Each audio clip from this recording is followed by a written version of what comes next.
In the second half of life, you don't feel the need to tell your story so much. Like, yeah, I think I've been that woman that had to tell her story all the time. How annoying. For you or the other people? I am speaking for all the people that had to listen to it. But, you know, again, I think that's a necessary part of finding out who we are, because women especially, we need to hear it come out of our mouth before, you know, I think that's the way we process. And then when we hear it, it becomes more real, and I think then we can deal with it. You know, when you keep things in your head, they just go round and round, and we're always right. Because we can justify or rationalize our thinking, but when it comes out of your mouth, it sounds totally different. And you have to be accountable for your words more. Yeah, and than your thoughts. You're risking sharing that with someone, and that's big too, because you don't know what their reaction's going to be. And for many, I think reactions in the past, you know, may not have been very positive. So, you know, you become selective, but I think telling your story is part of the process of figuring out who you are. It's pretty powerful to see your life as a story, first of all, do you think? Like to start to understand your life as a story. Saga. An epic drama. A lifetime movie. Chapter after chapter. Well, but if you do, then you can rewrite it or well, you know, I don't think we need to rewrite it. It is what it is. And, you know, everything that's happened has led you to today. You know, I look at my own life. Every experience I've had, whether I termed it good or bad, actually the bad had probably been better because they forced me to do something. You know, when it's good, it's supposed to be. Yeah. You know, so you just let that one slide. You must be getting it right. Yeah. When it's hey, good. Look at you. But yeah. Well, but bumping into when it isn't working, whether we're calling it second half or waking up or getting older and wiser, when I'm bumping into the things that don't feel good, I get a little bit excited because I know, because of all the years of practicing this, I know something new is coming forward. So something that's not feeling good, whether it's a relationship or work that I'm doing, like, oh, I thought I really wanted to do this, but this is really boring, is not the bad news. Right? No, that's a no, but that no gets you closer to your yes. So, and we do get a lot of no's. Yeah, for me it's boredom. I know that when I hear myself say, this is boring, you're boring, I'm bored, it's a call. It feels like a call to go a little bit, one step deeper, and ask myself, well, if this is boring, then what do you want? Then what do you need? Well, and again, I think then the second half of life is you recognize, or at least I recognize that, you know, much of my life had already gone by, and what I had left, you know, how did I want to use that? And so it became important to really think about how did I want this day to go, because this day matters. Where when I was younger, maybe 30s, you know, the days went by. I thought things, but I never took action. And, you know, now I'll take action if I need to. And the other thing about, I recognize that if we don't get things, they're going to come back another way till we get it. So when there are things I'm pondering, I'll stop and say, okay, you know, help me to get this, because I don't want to go through it again, you know. So it's like, okay, bring it on, you know, I'm here, let me see what this is about, because it will come back if we don't. I got that when Sarah von Bronick wrote Simple Abundance. She called it Repeat and Return. Perfect. Yeah. Yeah. Yeah. Love that book. I do too. I still do. That idea of it's okay if you don't get it, you'll get another chance. You sure will. And then I think you start realizing, oh, here it is again. That's the pattern. Yeah. Oh, I see it. I think I've been here before. But then, what's the thought that's necessary to create a new outcome? Well, I think it's getting quiet and really looking deeper at, okay, what is this about? And I know it's something within me. So it's just taking that moment, or many moments, to, you know, to just sit down, maybe journal, talk to somebody. You know, in that moment, decide that you're gonna get this. You're gonna get this. Talk to someone who might give you the feedback that would propel or support new thought, as opposed to, Well, yeah. And here's what you're doing wrong. Well, but have people in your life that are going to call you on your stuff. We could have said that in unison. We did. Thanks for being in my life, Linda. Well, and likewise, and you hear your stuff as other people share. Right. You know, we are so much more alike than we're different, and that was a big thing for me to understand. You know, I'm not unique. I like knowing that we're not really different, that I have access to whatever you have access to. And neither one of us are wrong.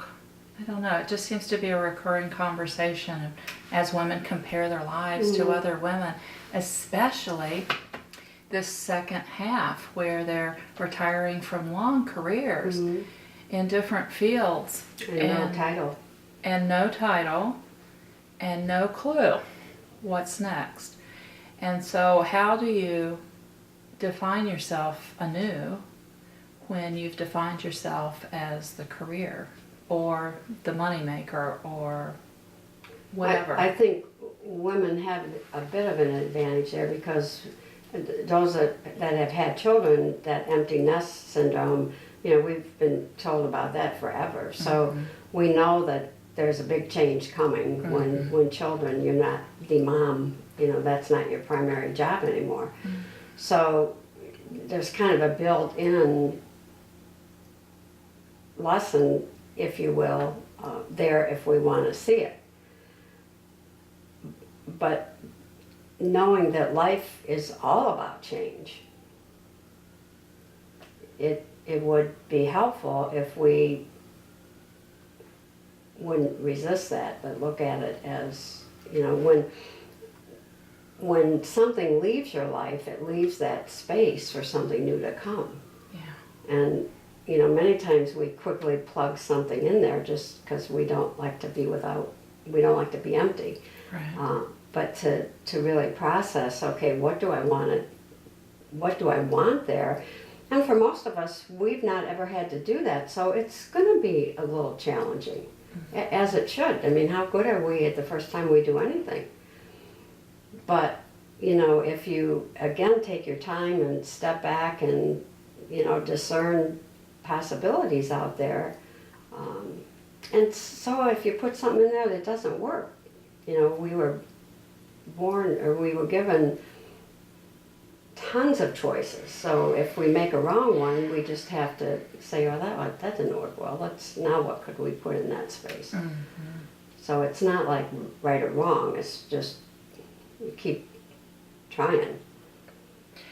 I can see why it feels overwhelming, though, when you're not pursuing the career and the job anymore, and the possibilities of what you could do are endless in that space. In that space of, well, if I'm not getting up and going to the job every day, then what am I going to do? And after going to the gym and the book group, there might not be much left. Well, I think an easy way or a quick way to begin the process is write down what you don't want, that you know you don't want these things. So you've already eliminated big areas that you don't even have to think about, and that kind of narrows down what you might want to focus on.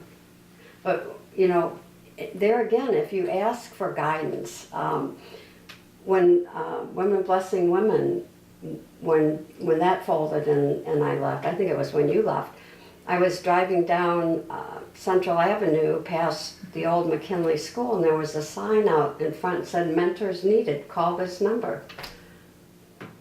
Duh. So I went home and I called that number, and I don't know how many years ago that was, but I've been 3 years at the new school. The old one's gone and torn down. So, you know, if you're open, it just, you know, I used to say, if you want me to get it, you have to write it on the wall. and it kind of is. Billboards for me. Yeah. Okay, well, see, you have a bigger pull than I. Mine was only a little sign. Yeah. But I saw it. Yeah. I think the answers are there. It's sort of fun for me to go on the adventure to uncover them or to open my eyes and see them. Well, and you know, from these little first, second, and third graders, I mean, I have learned, well, number one, I learned not to ask them how old they think you are. Right. Don't ever ask it. Because they'll tell you? They'll tell you, like 90. I said, not quite. Not yet.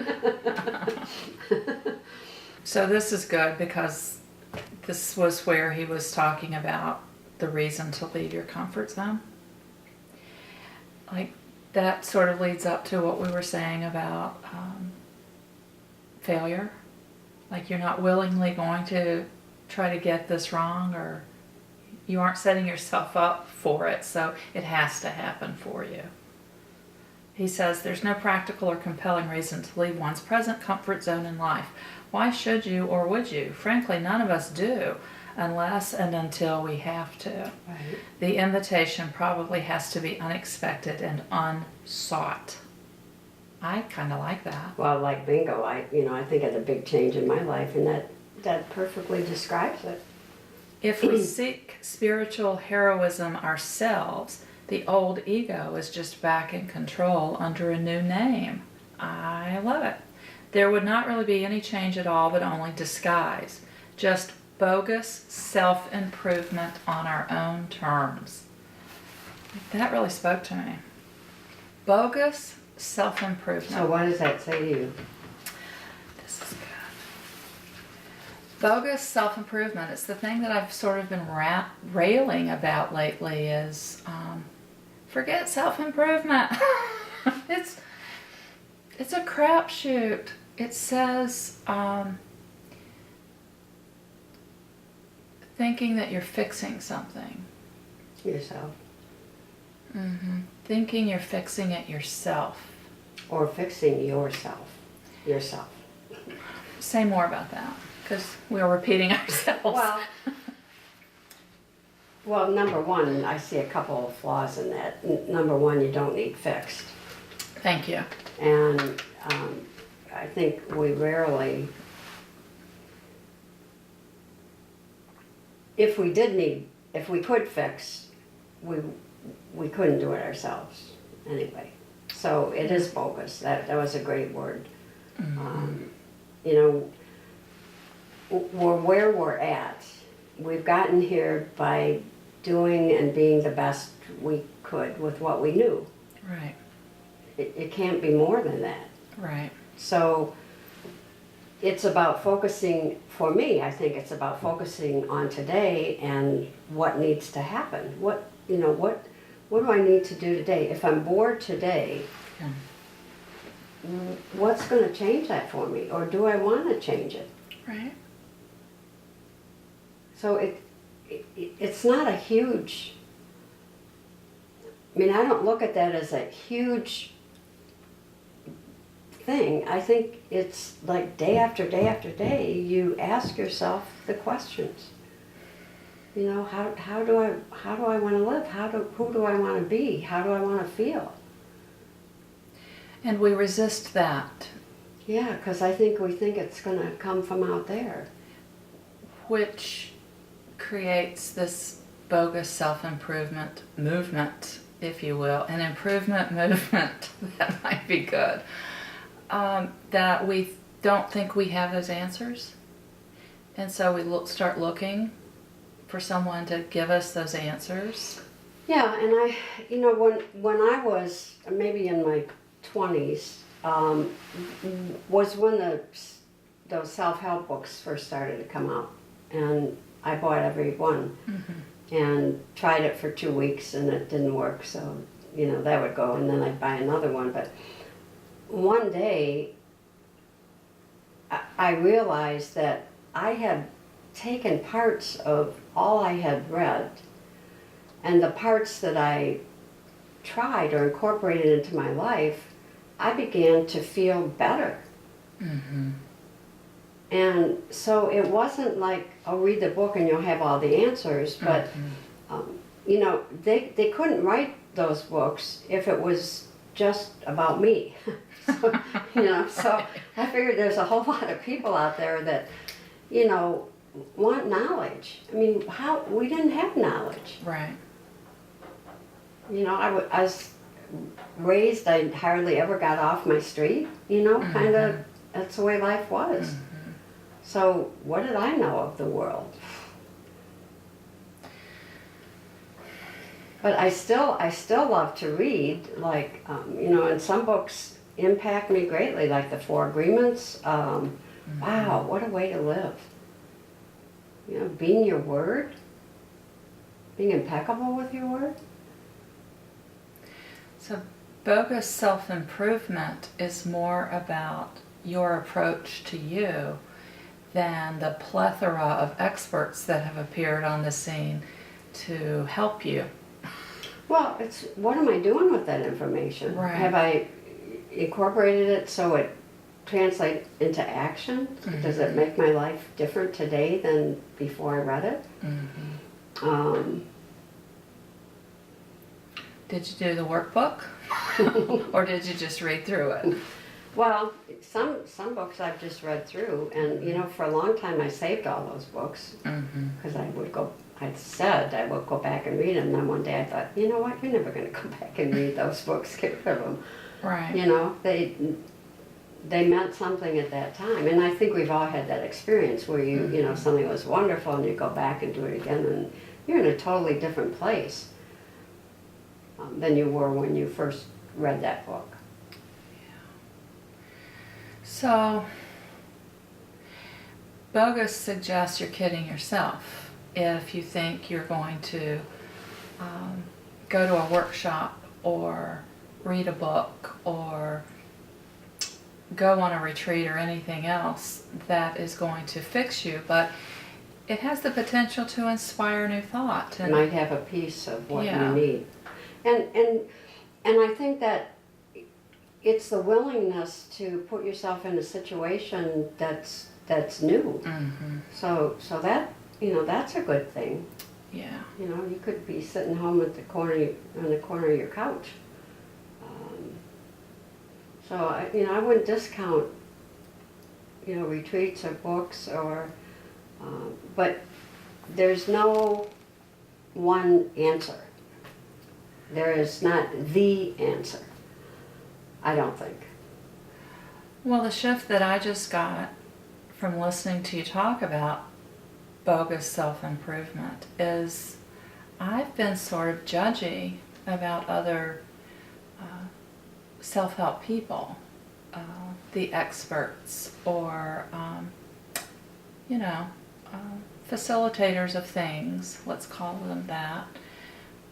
And really, my eyes are on the wrong thing. I see. Where should they be? Well, obviously on me and my perspective. And so my perspective just shifted. My perspective just shifted around what's really bogus. Yeah. And bogus in itself is perspective. Right? Yeah. Yeah. And so it's not that I need facilitators of self-improvement to be better or different.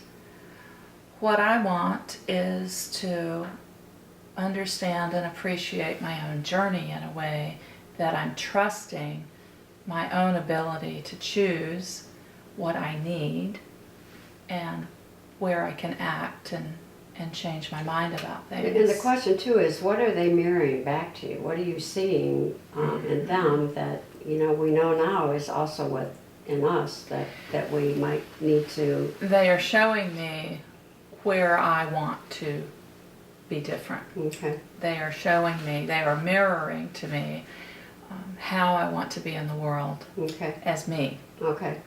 By Not showing them, me yeah. by showing me what I do not want to be or who I do not want to be. And I can say that without judgment. Okay. Like, oh, I see what you're doing. Yeah, I don't want to do that. So they are our sandpaper people who are there to smooth off our rough edges. I was thinking rough us up. Or they could rough us up. But that's not what sandpaper is it? It doesn't rough up. No, it smooths us out. Don't think So, about that. and I think that thought for me was, you know, I didn't think I had rough edges. I thought I was pretty smooth. Like, surprise! Once again, life has a way of keeping you humble, you know? Oh, so Yeah. darn humble. Yeah. Yeah, which is, you know, thank you. Thank you. Yeah, humble sort of replaces wrong for me. Or maybe Yeah. humble is the feeling when I realize I was Off the path. needed to be smoothed out a little. Mhm. Yeah. I do appreciate having people in my life that aren't judging my rough edges and Well, and we Sort can't of. judge them either. sort of handing me the sandpaper. You Here might want to you go. use a number 2. And what, it goes all the way up to, I don't know what's the... Get that big brick. We need to have a sandpaper party. Sometimes I do feel like that, so conversations like this are so helpful and enlightening and inspiring. So, thank you. Me too. I knew we'd get it. Okay. I think we got it. I think we got it. It was all about me.